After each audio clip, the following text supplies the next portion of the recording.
OK, we're going to move on and head to the King Power Stadium for Leicester up against Tottenham. And your commentators for this one are Paul Robinson and David Stowell. They're playing against a team that's a very good side, very dangerous. You see the goals that they have, and their front line is world class. So we knew from a team perspective we'd have to be synchronised and be tactically good in the game, and the players were that, pressed it brilliantly, and then that then gave us the base to then play our football. And some of our attacking play was outstanding. We looked back to being really dangerous again and threatening. So we scored 4 goals, and maybe could add a couple more. Unfortunate, Harvey's one to be ruled out, but overall played with real bravery today.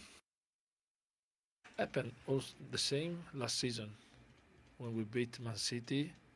We've lost in Burnley, and we have to be better on this aspect, because if you beat Man City, then you have to continue. Next game is a Champions League game. To have the same confidence, or to continue with your confidence, you have to play the same game, to play with the same desire, and to be focused for 90 minutes. Well, I don't know about you, but I actually thought Spurs had turned a corner after beating Manchester City last time out. What on earth happened today?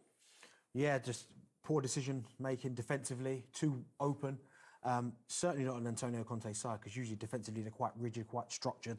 But today they were nothing like that. And to be fair to Leicester, took their chances when they came, but from a Spurs perspective, awful defending, awful decision-making, and they got exactly what they deserved. For Leicester City, it's back-to-back games now. They've scored 4 goals. They've turned things around, haven't they? Clinical, very clinical. Like Darren said, I think Spurs gave them opportunities by being poor, but then you have Leicester punish them and were ruthless in that.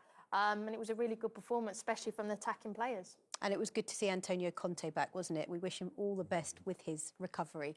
Well, that wraps up your Saturday in the Premier League, but most significantly, this is what it means for the Premier League table. Arsenal missed out on a chance to go 8 points clear at the top. Manchester City do have the chance to close the gap on them tomorrow when they face Villa. Manchester United as well in action tomorrow against Leeds. Newcastle United completing the top 4 will be delighted that Tottenham dropped points, and so did Brighton, so they still maintain that healthy gap.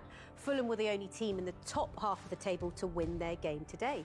As for the bottom half, well, you can see it's extremely tight at the bottom, with those bottom 5 teams only separated by 5 points. It's Southampton that are under increasing amounts of pressure. They prop up the table, with Bournemouth and Everton completing that relegation picture as things stand. On that note, it's time for us to say goodbye. A big thank you to Karen, a big thank you to Darren, and it rhymed. Brilliant.